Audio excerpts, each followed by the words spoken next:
reavivados por la palabra de Dios. Una cita diaria para encontrarnos con el mensaje de la Biblia, la palabra de Dios para nuestras vidas. Hoy nos dedicamos a Primera de Crónicas, capítulo 7. Antes vamos a tener una oración. Padre nuestro que estás en los cielos, bendícenos al estudiar de estas crónicas y encontrar aplicaciones espirituales a nuestra vida. Lo hacemos en el nombre de Jesús. Amén. El capítulo 7 de Primera de Crónicas nos detalla los descendientes de las distintas tribus.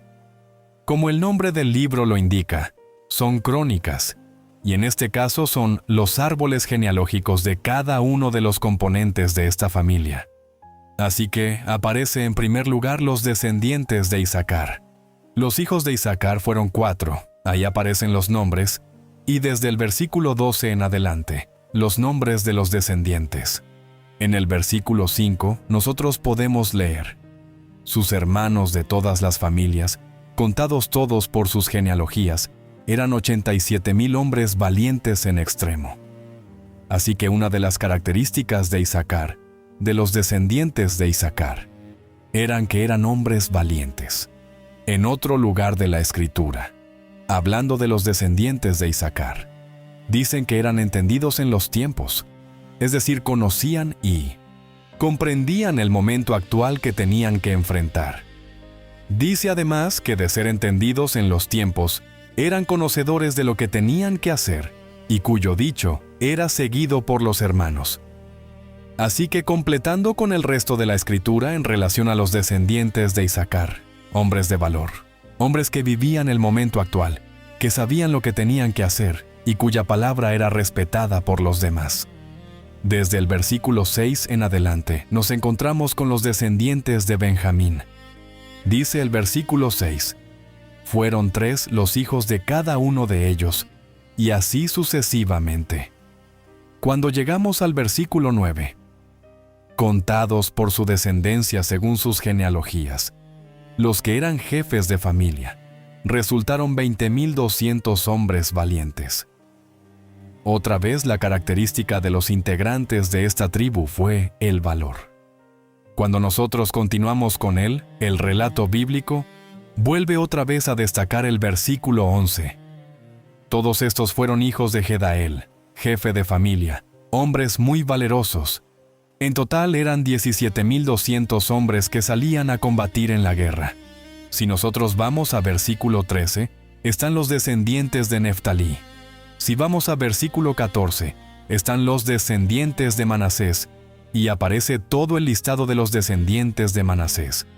Desde el versículo 20 en adelante, aparecen los descendientes de Efraín, todo el listado de los componentes de esta familia y sus descendientes. Donde quedaban sus herencias, los descendientes de Aser. Desde el versículo 30 en adelante, y así hasta el final del capítulo. Versículo 40. Todos estos fueron hijos de Aser, cabezas de familia paternas, escogidos, esforzados, jefes de príncipes. Al ser contados según los registros de sus genealogías, eran 26,000 hombres los que podían tomar las armas. Hay un hecho así que se destaca en las tribus, y hay otro que se destaca por omisión. El hecho que se destaca era que estaban en constante conflicto de lucha con pueblos vecinos por su sobrevivencia, por su supervivencia. Por eso se requería de valor. En esta última declaración dice: eran esforzados. Valor y esfuerzo, esfuerzo y valor. Ya a través de Josué, Dios había resumido el desafío para sus hijos diciendo: esfuérzate y sé valiente. Mira que te mando que te esfuerces y seas valiente. Ese es el mensaje de la Escritura que se destaca aquí dentro de estos registros y archivos de descendientes y de genealogía. Hoy también nosotros enfrentamos luchas. También nosotros hoy estamos en una guerra constante, permanente, por sobrevivir, por la supervivencia, con unos, con otros, cerca y lejos, con nosotros mismos, con la economía, con el trabajo, con el relacionamiento o la relación con los demás. Hoy también se requiere de esfuerzo y valor. Hoy, más que nunca, el mandato dado a Josué cobra vigencia para nosotros. Mira que te mando que te esfuerces y seas valiente. Nada se logra en la vida sin esfuerzo, sin valor, sin compromiso, sin dedicación, sin responsabilidad. Por eso Pablo le confiaba a Timoteo que Dios nos ha dado un espíritu de valor y de dominio propio. No de cobardía, no de temor, sino de valor y de dominio propio. ¿Y qué sucede si nosotros no tenemos ese espíritu de valor? Bueno, si no tenemos ese espíritu de valor, permitamos que Dios esté presente en nuestra vida. Y si Dios está presente en nuestra vida, Él nos va a dar ese espíritu de valor. Y al mismo tiempo nos va a dar la energía necesaria para actuar con esfuerzo, con compromiso y con responsabilidad. El otro detalle que yo quiero comentar en estas genealogías es que no aparece comentario en relación a Adán. Y si usted va al Apocalipsis, en el capítulo 7, cuando así figuradamente habla de las personas que serán salvas por la eternidad, y entonces dice que habrá de todas las tribus, no menciona nada en relación a la tribu de Dan. ¿Por qué? Porque fue en la tribu de Dan donde se originó la idolatría, es decir, la adoración de falsos dioses. Cerrar la vista, dar la espalda, independizarnos, vivir sin Dios. Y quien camina sin Dios, quien vive sin Dios, quien muere sin Dios, eligió la no vida. Eligió no ser parte de la gloriosa eternidad cuando el Señor regrese a buscar a los suyos, cuando la maldad y el pecado terminen para siempre, y cuando Dios recupere la vida que fue su proyecto original desde el comienzo, buena, sana, santa, feliz y perfecta. No hay cómo adorar dioses falsos y tener la bendición y la herencia del Dios verdadero. Entonces, amigo, no luches solo. No busque ayuda en falsos dioses.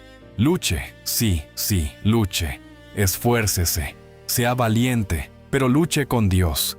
Solo Él puede hacer de nuestra lucha una lucha victoriosa. Solo Él puede hacer que nuestra carrera llegue a la meta con éxito. Solo Él puede hacer que nuestros números cierren. Solo Él puede hacer que nuestras heridas se cicatricen. Solo Él puede hacer que nuestras lágrimas se sequen. Solo Él puede hacer que nuestra angustia y dolor se transforme en fortaleza, consuelo, fe y esperanza. Esfuérzate, sé valiente, pero no solo, con el verdadero y único Dios a tu lado, para que haya fuerzas para hoy, consuelo y fe, pero al mismo tiempo esperanza de una gloriosa eternidad. Este es el momento de hablar con Dios en oración. En el silencio del alma, exprésele a Dios su necesidad en este momento. Oremos. Padre nuestro que estás en los cielos, te agradecemos por el desafío a ser esforzados y valientes, pero al mismo tiempo por darnos tu presencia para alcanzar ese desafío. Queremos suplicarte, pedir y permitirte que estés en nuestra vida, para que así nuestros esfuerzos, llenos de valor, nos permitan enfrentar las luchas de cada día en la esperanza y la certeza de compartir en breve una gloriosa eternidad a tu lado. Nada merecemos, pero con gratitud te pedimos todo en el nombre de Jesús. Amén.